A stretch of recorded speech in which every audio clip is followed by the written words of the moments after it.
Welcome everyone to Train Tuesday. I'm your host, Jim Wiggins. So glad to have you on board tonight. Now, if you are catching us on the live stream, I want to thank you for being here. If you are catching us on our YouTube channel, likewise, I want to thank you for finding us. While you're there, go ahead and like and subscribe. And once subscribed, hit the notification bell. That way you'll be notified every time a new Athearn video drops. And we've got a great night here for you tonight. We're going to be talking Genesis, and we're going to be talking Athearn. We're going to be talking about HO scale, and we're going to be taking a trip back to the 90s. And I've also got a surprise for you guys. For those guys in the audience that are always asking for blue box kits, and those guys asking for undecorated, stick around. I got a surprise for you at the end of the show. Let's do what we always do and start out with a few shout outs. I see Late Night Model Railroad, Wardell, Mark, Trackside Troy, Harold, BN Green, 1970, Kyle, Jason, Ian, Calculated Snipe, Anthony, Eric, and Relatable 100. So thank you for joining us here tonight. I always like to carry on the tradition of Train Tuesday, which is to do a few shout outs. Now, why do we do that? Interesting comments last week from last week's program. Some guys don't like that. Some guys do. Really, it's our way of saying thank you for joining us. Thank you for taking time out of your evening and joining us live. We want to thank you for doing that. And that's just our way of acknowledging you. It's just a friendly matter. And so without further ado, let's do one more round and let's just jump right into tonight's cacophony of train goodness. Todd, Brandon, the Memphis Railroader 2. And let's see, John, Kyle, Randall, Ramsey, Terry, George, and Ember, just to name a few. We've got about 133 guys on board tonight. So glad to have you on board. Let's get started. We're going to be talking about Athearn Genesis tonight, and we're going to be talking about the SD70s and 75Ms. So let's get fired up here on the computer. And here we have... Now, this model here that I'm showing you, this is from a previous release. This one was announced back in March of 2020. It was released in the summer of 21. And I always do this. I like for you guys, if you haven't seen these in real life, to put something on the screen so you can actually see what we have. Now, I'm going to leave that on the screen. Let's talk a little bit about the SD70 series diesel locomotive. 1995. We're going to go back to 1995. Maybe you were my age and you were in college, you were drinking Fruitopia and reading a new issue of Trains magazine or one of the other magazine publications about the prototype. And this is when this big new modern locomotive came about. Now, continuing on the success of the SD60 series, EMD debuted the next step in the locomotive evolution, and that was the SD75M. Now, it featured several external design refinements from the predecessor model, such as battery boxes were relocated to the left-hand side walkway immediately behind the cab. A large, boxy forward traction motor blower housing replaced the angular version that had been used on the SD60s. The raised walkway duct on the left-hand walkway was eliminated, and an intake for the rear traction motor blower on the left-hand side of the car body, directly under the rear radiator intake grill, was added. Now, internally, the SD70 boasted improvements as well. A 16-710 GB prime mover was rated at 4,000 horsepower, was coupled to a new alternator design, the AR20. New D70 TR traction motors were standard, and controlling all of this power and locomotive function was EMD's brand new EM2000 microprocessor, which boasted more memory, twice the processing speed, and improved locomotive self-diagnostic capabilities compared to processor suite used in the previous SD60s. Even more revolutionary was the inclusion of EMD's patented radial truck design. Now, the HTC-R design, which made its debut under the EMD demo SD60 number 3, replaced the venerable HTC truck in its unique in its ability to steer or shift the wheel sets laterally through curves resulting in greatly reduced wheel set and track wear, and coupled with the new D70TR traction motors and the new EM2000 microprocessor, it greatly improved adhesion. Continuing with the previous practice, EMD built a set of demonstrator SD70Ms. These were EMD 7000 to 7002. All were equipped with a North American safety cab, hence the M in their model designation. Now, one thing I do want to point out, last week I had somebody that had a bone of contention with me because I said that the Canadians had adopted the safety cab first. Well, adopted, invented, it's pandemic, I guess, at that point, but yeah, the Canadians invented the safety cab. That was starting to migrate, though, down here in the States, specifically with the SD60Ms, which we talked about last week. Here again, we see it with the SD70s. Now, what EMD ended up doing is they painted their demonstrator units in this really cool burgundy paint scheme, as well as an attractive gray, silver, and burgundy paint scheme. Now, these units traveled all over North America, showing off the latest technology from EMD. Now, Santa Fe, they were requested 4,300 horsepower versions, which resulted in the SD75M. As production continued, EMD incorporated their new Whisper cab. This was designed resulting in the SD75Is. The updated cab, SD75I, was purchased by the Santa Fe successor, Burlington Northern and Santa Fe, Canadian National, and also Ontario Northland. So there's a little bit of background on the SD70, SD70M, SD70I, and the SD75Ms. So again, this guy here that I've got on the screen that you're looking at right now, these have got a number of really nice features. We're going to zoom in on some of these features. Now, a lot of people are asking, do these have the lighting features like the SD60M? Currently, no, they do not. We wanted to do another run of these in their legacy form so that guys that had missed out on the previous versions would get these. Plus, we're offering roads that we have not offered before. However, with the Tsunami 2, you will have operating ditch lights and headlights. The other lighting functions, such as ground lights, number boards, those are not yet designed into this model, but will be in future releases. So you can see that each model is detailed specific to not only its road name, but to its road number. Now, this CSX YN3 that I'm showing you right now, again, this was offered in 2020. They have probably all sold out. CSX fans, stay tuned, though. You are not out of the water yet. We've got some CSX to show you tonight. So let's start with what we are offering in this run. Everything that I'm about to show you, you have until Friday, March 31st to place your pre-orders. All right, so starting out with CSX. So after their lease period ended, CSX ended up purchasing the ex-EMD SD70M lease fleet, including the 3 demonstrators. After being added to the roster, these units were seen mostly operating between Georgia and Florida. A few were repainted into the CSX YN2 scheme that you see here, 2 of which we're offering. Now, the first one that we're showing here, this is 4683, as it appeared from 2002 to 2011. It is former EMD 7008. It's going to have the large front EMD plow and a blue cab roof. Stablemate 4698 with some subtle differences. 4698 as it appeared in 2003 to 2007. This is a former EMD 7023. It has a removed front plow, and this one, unlike 4683, this one has a white cab roof. So we're offering 2 road numbers for CSX. Let's go with one of the earlier orders, and that was Union Pacific. So with a roster of over 1,400 SD70Ms, UP amassed one of the largest groups, including many different model phases, and 25 inherited from the Southern Pacific. EMD order number 20006223, placed in 2002, included over 250 units. The first 20, which were UP numbers 4850 through 4869, featured Union Pacific spelled out on the long hood, whereas the rest of the order had the flag scheme applied. This batch also featured a white painted roof, making these a bit unusual to common UP practices of the time.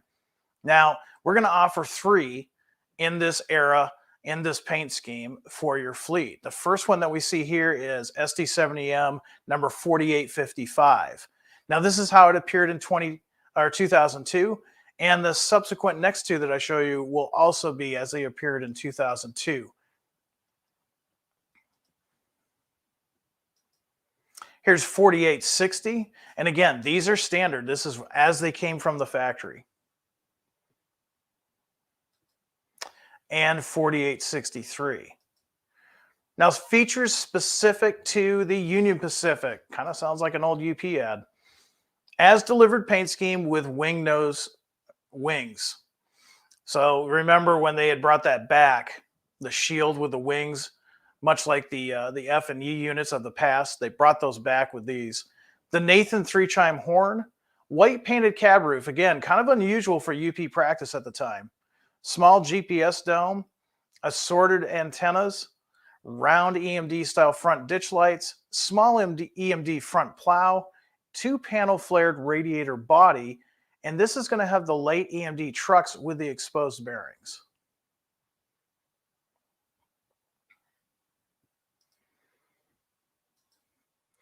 A lot of you guys had been asking for these for quite a while, and so we felt it was time to give you 3 more road numbers in the original demonstrator paint.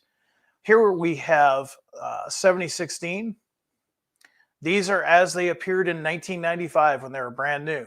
So during 1995, EMD built 22 SD70Ms for their lease fleet, including 3 official demonstrators built in 1992.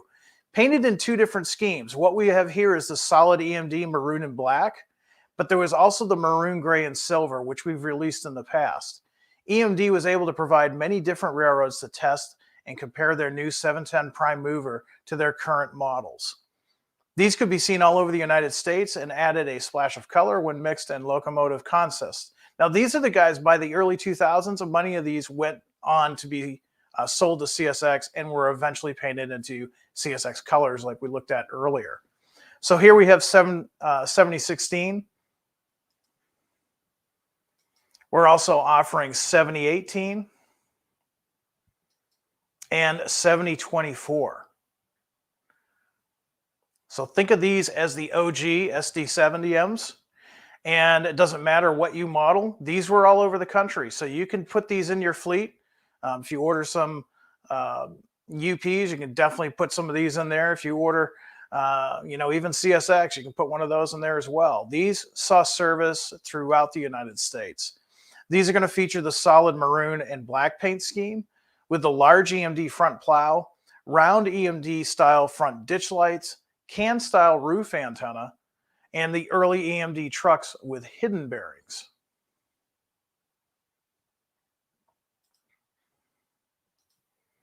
Now, here's one I know a lot of you guys, in fact, when we released this a couple of Fridays ago, I think I heard a sigh of relief from the upper Midwest of the United States. A couple of years back, we offered the switchers in the Lake State Railway, and guys were begging us to do more Lake State Railway. So I hope you're happy with what we've turned out for you here. The Lake State Railway operates about 375 miles of track and is based out of Saginaw, Michigan. They recently purchased a small batch of former Union Pacific SD70Ms and painted in my opinion, a beautiful livery. The 2 numbers we are offering were the very first to be repainted, and they are quite frequently ran together as a consist. So we're offering 6431 and 6432. These are brand new.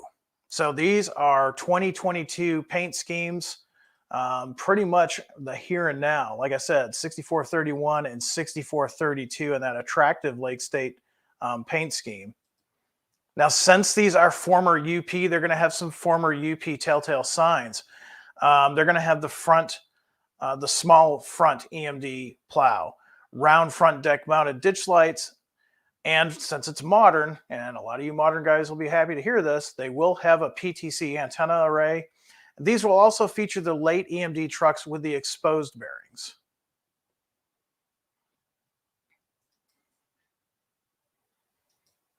So here's another one that we got a lot of requests for, and you might remember this past summer we sent out a request for pictures of these locomotives because we had gotten a lot of requests for them, but they were brand new. These were painted in 2022.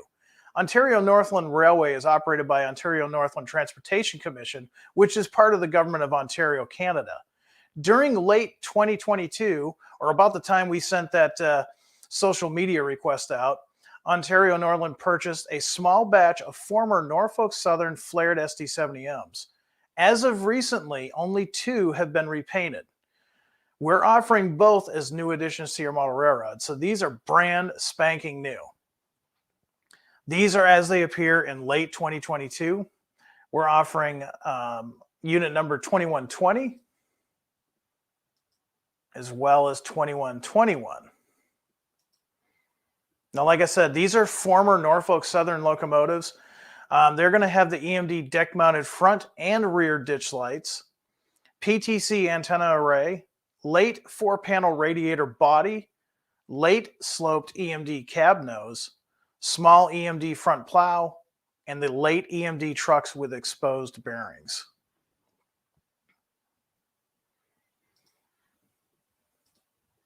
So I know a lot of you guys were looking for that, and I'm really happy to be showing you these Ontario Northlands. It's a really cool paint scheme too. All right, let's go back in time again. Let's go back to the 90s. And let's talk about the Santa Fe. Now, Santa Fe's last official EMD order before the BNSF merger was for 51 SD75Ms, and that was placed in 1994. The SD75M differs from the SD70M by a slight horsepower increase. You're looking at 4,300 horsepower with the SD70Ms. 4,300 for the 75Ms, whereas the SD70s had a 4,000 horsepower. And there's also an extra equipment bulge along the engineer's side of the body. They were delivered in Santa Fe's Superfleet scheme, which was reintroduced in the late 80s, early 1990s. I personally remember when Santa Fe made that decision, and I thought it was the coolest thing ever to see locomotives like this painted in that striking Superfleet scheme. And you know what? If you're a fan of that scheme, like a lot of people are, here's your chance to order these as they appeared from 1995 to 2000. We're offering 3 different road numbers for the 75Ms. We're offering number 209, 220, and finally 245. Now again, these are as they appeared from when the day they entered Santa Fe property in 1995 all the way through 2000. So they're going to have an as-delivered appearance. They're going to have the small EMD plow, round deck-mounted front ditch lights, large Sinclair antenna, and early EMD trucks with the hidden bearings. Now let's go a little bit further in time and let's go to the future. And boy, you know what? Time has not been kind to our Superfleet locomotives here. Now we're into the BNSF era. Part of the original Santa Fe 1994 order, these SD75Ms are depicted as they appeared later in their life, just before they were sold to PRLX. They soldiered on looking beaten and battered and faded, but still earning revenue for their owner. Originally renumbered into the 8200 class in the 2000s, they eventually returned back to their original Santa Fe numbers again, but with BNSF patches. And that's what we're going to offer you here. These are as they appeared in roughly 2014. Here we have 226. This is former Santa Fe Unit 226. It has small cab numbers, added rear number boards, and yellow frame stripes. And also, if you can't tell, these are prime for grime. Keep in mind, prime for grime prices are $10 more than the regular as delivered factory versions. Something to keep in mind, but the prime for grime has been extremely popular with you guys, especially with the Genesis series models.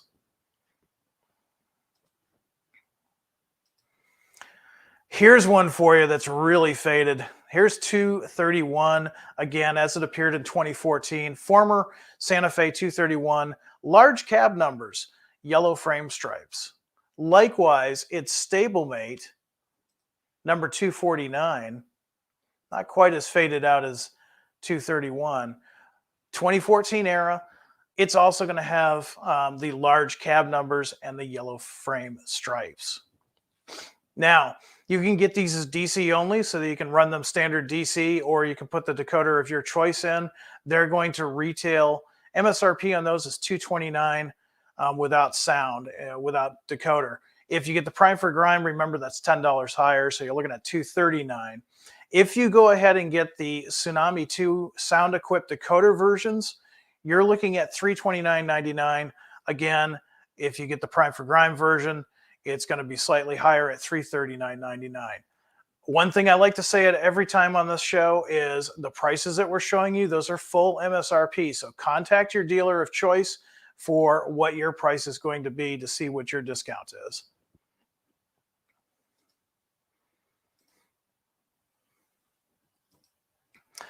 So there you have it. Some great stuff from Genesis. I'm pretty excited about these SD70 and 75Ms. We've got some great roads that we're going to be releasing. And hopefully you saw something that you like. I got time for some questions or comments on the SD70, so I'll look out there to see who's got some comments. Let's see. Randall's picking up on the prime for grime, said that is cool. The simulated rust on the roof looks amazing. It really does. I mean, it really is the starting point for you to kind of finish the prime for grime look. So if that's something that's interest to you, you're definitely going to want to pick up a couple of those. Here's a cool comment from George. I'm going to get Lake State Engine. I love their paint scheme. They pass by my house all the time, and I just got a picture of one that's posted on my Facebook page. That's cool. You're lucky to have those guys running right by your house. It looks like a really cool railroad. And yeah, I mean, I think it's one of the more attractive short line schemes out there. Greg also agrees. The Lake State Railway SD70M is a beautiful paint scheme. Thank you for recognizing regional railroads. Yeah, we do more than just the class ones. We do. We've done everything from Vermont Rail to Lake State to even Rock Island Rail down south of me. We know that not everybody models modern class ones, so we want to make sure that we're offering a little bit of everything because variety is essential. And again, we're seeing a lot of guys getting really interested in modern day short line operations, and it really is kind of interesting. Myself, I'm even intrigued with it because you see some of the cool lighting features that the modern locomotives has, but you're doing something that's not one of the class ones. So you get to see really cool paint schemes on really cool equipment, and we're going to keep offering that as long as you guys want it.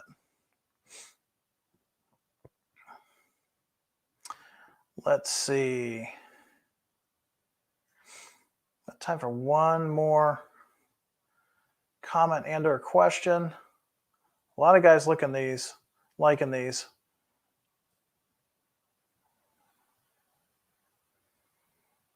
All right.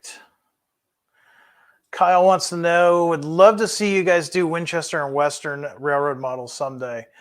Yeah, didn't make the list this time, but if you want to see that road in the future or other roads that you'd like to see on these models, go over to the Athearn website and go to the Contact Us page and select the email. It's Athearn Product Suggestions. That goes right to product development.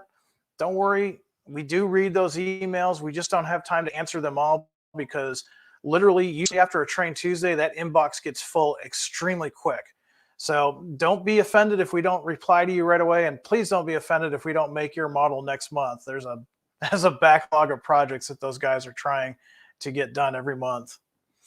All right, let's go on to our next item, which is an all-new item. This is brand new, and we actually showed this at the Amherst show last month. We kind of gave you guys a sneak peek, and that's the Canadian Tire 60-foot container.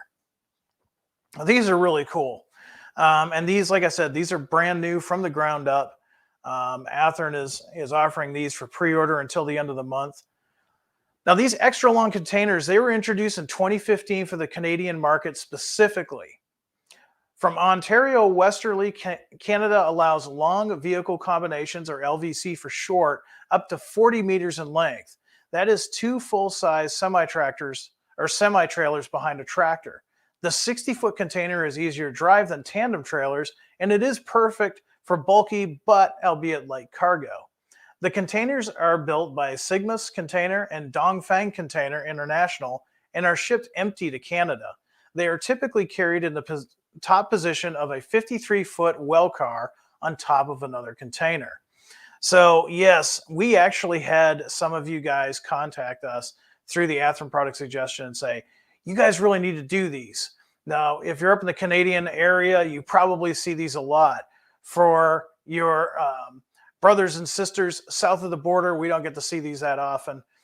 I've talked about it on Train Tuesday before.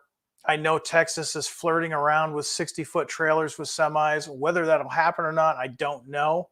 But for right now, a lot of you guys that are modeling up there in Canada, you're extremely happy with these. Now, the first one I'm showing you is one of the 2 versions. Actually, there's 3 versions, and for this run, we're doing 2 different versions. This is Canadian Tire 618007. This is a Dongfang built container. It's in the 618 series. They feature trapezoidal ribs along the sides, vertical square ribs at the front, and they have a flat rear door.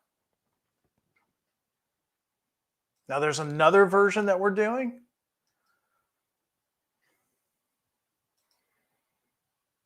And this, of course, is Canadian Tire 619090.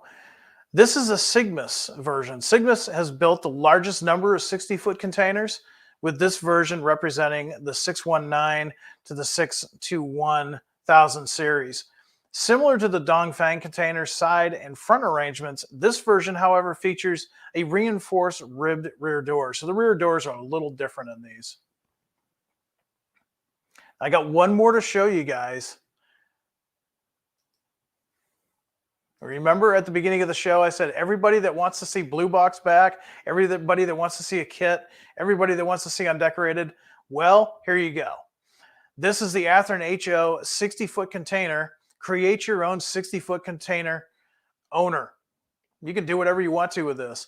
One of each body style is included in this undecorated kit, and it really truly is a kit, and you'll see why. It includes the rear door latches, the warning placards, still on the sprue for easier application for the decals. Final assembly is left to the modeler. If you had a chance to see one of these at the Amherst show, you'll know that this is not simply just a box. There's a lot of detail to the doors, the door rods, all of those mechanisms, and the placards. So what we're doing is we're offering this as an undecorated kit, and that way you can paint this model, you can decal this model, and you can assemble this model and hopefully get some really good results. In fact, I'm kind of curious to see when these start coming out, what some of you guys end up doing for containers. I think it'd be a really fun thing to see the creativity out there. So some of the features of these containers, and this is both the undecorated kit versions as well as the Canadian Tire versions. This is the first time the 60-foot container has been offered in HO scale. We're the first ones to do it. Athearn is producing versions 2 and 3 of these containers. Remember I said in total there's 3 versions? Well, we're doing versions 2 and 3. The 60-foot container has the typical 40-foot attachment points and are a high cube configuration. Let me go back to that picture so you can see it a little bit clearer. But you can see right here where these white rectangles are, that's where they can set onto a 40-foot attachment point. These are also going to have separately applied door latches and metal etched safety placards, which, by the way, I saw these in person because John brought his sample to Amherst. And it was so cool to see those. I mean, something that you probably would take for granted. These safety placards in the metal etched detail, I mean, it was just amazing. It was a phenomenal looking model. Now, undecorated, these come in a 2-pack, of course. You get 2 containers per pack. The undecorateds are going to retail for $22.99. The Canadian Tire versions, fully decorated, ready to go out of the blister pack, they're going to be $29.99. So we're really excited to be offering these. And again, we had a lot of requests, probably from our friends up north. So thank you for those requests. And, you know, we had a really good positive outcome when we showed these at Amherst. A lot of folks were really happy that we went ahead and showed these off. So there you have it. We've got the SD70s, the SD75Ms, and we've also got 60-foot containers for you. Now, everything that I showed you tonight, you have until Friday, March 31st to place your pre-orders. So talk to your dealer before then. And another thing too, I just thought of, this weekend we go into what I call daylight savings time. We have to put the clocks forward for spring ahead. That's going to be Saturday night. You're going to want to do that, especially before you do an operating session. You don't want to have a cornfield meet on your layout. I also call it going back to normal time, since it allows me to do a lot more rail fanning with more sunlight in the during the day.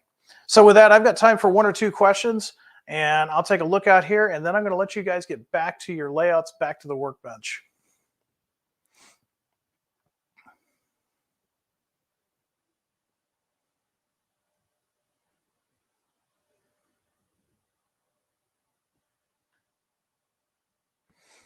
Let's see.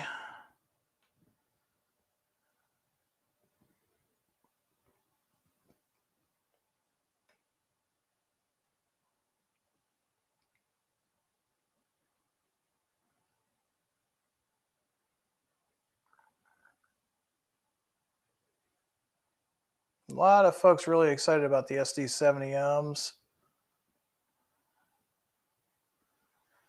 Guys are already getting ideas for the undecorated containers. Paul Becker's got a good question. Should we be expecting any surveys anytime soon? It's been a bit. Yes, you should be expecting some surveys. Now, a lot of people have been commenting too, hey, Jim, how come your layout isn't moving? How come you haven't progressed since before Thanksgiving? We are doing some major work here at Athearn behind the scenes that you'll be seeing in the next few weeks. Also, I've been busy planning the Denver show. Now, in just a few weeks, I will be spending the first few days of spring at Denver, Colorado, at the Rocky Mountain Train Show. So if you get a chance to go to that show, stop by the booth, say hi to me. I'll be there all weekend showing you what we're working on. And then behind the scenes, the stuff you can't see, let's just say everybody at Athearn has been putting in a lot of work hours. Hopefully you guys will like what we have to show.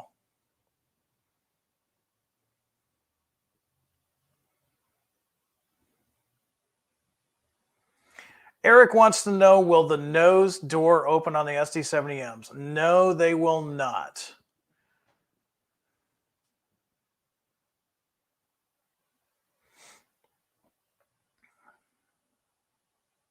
Charles Woods wants to know, will we produce anything in P&L locomotives and train cars? That may be up to you. Go ahead and use that Athearn product suggestion email and help your odds out.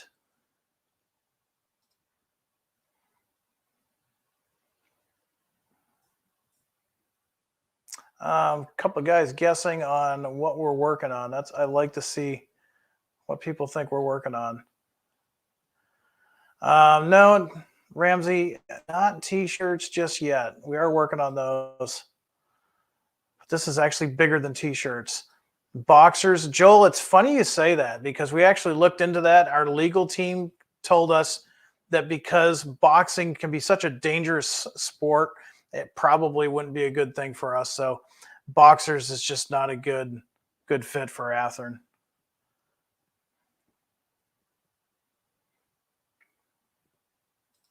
Let's see, a lot of people questioning.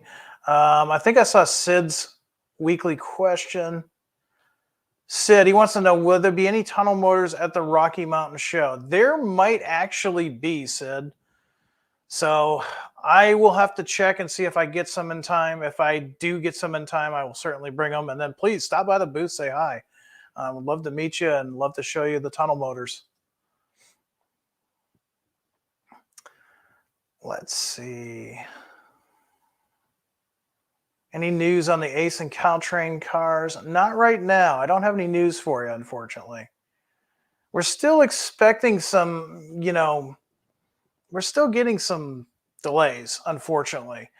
And they're not just shipping, there's other delays as well. We're still trying to kind of get out of um, the problem we had with the circuit boards and such. I'm sorry, Vic sidetracked me here. Not for me. Maybe for you, Vic. Not for me. If you don't know, Vic is actually a very accomplished model railroader who has helped me out a time or two with some great pictures. And hopefully you'll see more of his work here in the next coming weeks because he's been helping me on that project as well.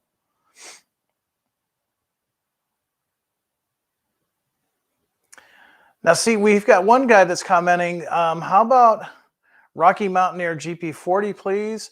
And another one that I saw was Chesty System SD70 Max and Fantasy Scheme. So, see, there's some people that love the legendary livery. Some of you guys don't like it. I get it. But we try to, at Athearn, we try to make models for everybody. We don't try to pigeonhole ourselves.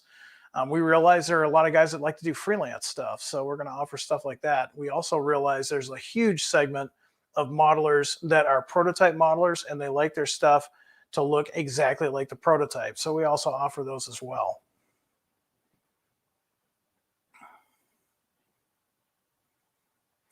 Any word on the chop nose GP7? Not yet, but please don't give up hope. I think we'll probably see something this year, but I can't guarantee that, but don't give up hope.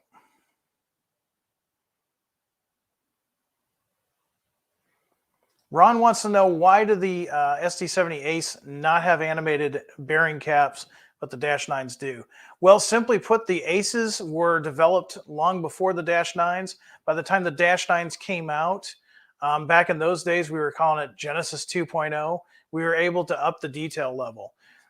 There was manufacturing and tooling that couldn't have been done with the SD70s when they were first introduced. Now, that being said, we are going through our extensive catalog of items, and we are updating those to what we used to call Genesis 2.0. So in the future, you will start to see a lot of your favorite Genesis locomotives get upgraded with new lighting features and new details. You've seen that recently on the GP40-2s, the GP15s, things of that nature. So it's just a matter of time.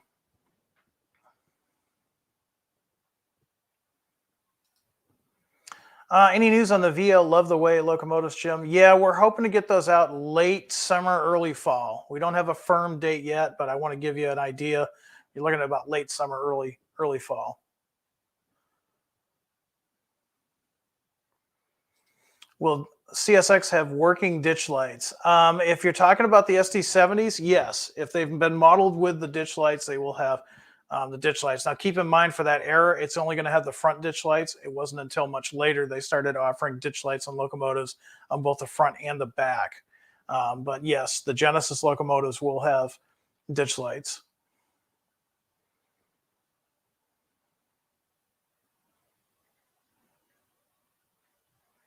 All right, time for one or two questions, and I'm going to let you guys get back to it. I know you've probably got some great projects on your workbench right now.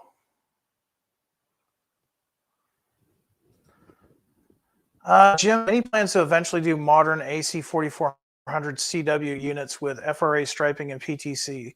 Absolutely. The last two runs that we did, we kind of did some earlier stuff. Like, a lot of people said, hey, why didn't you do the UP? Well, they're on the list, trust me. That was pretty much John's project, and he spent a considerable amount of time on that project. He wanted to get some of the older as they appeared new, but we are definitely going to be doing some modern with PTC and all the details that you're looking for. So just stay tuned for our monthly updates.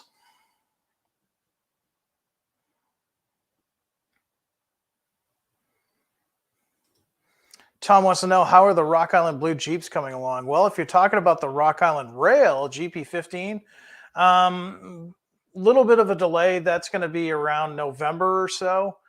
Now, as far as regular Jeeps like GP7s, GP9s, get your email into that product support or product suggestion email. It's on the radar. I just don't have a date for you.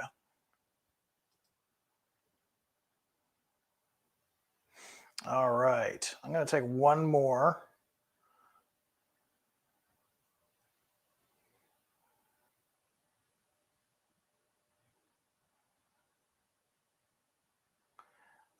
Interesting question. I'll take from Joe here. He says, any discussion about having containers with opening doors? We've actually talked about that.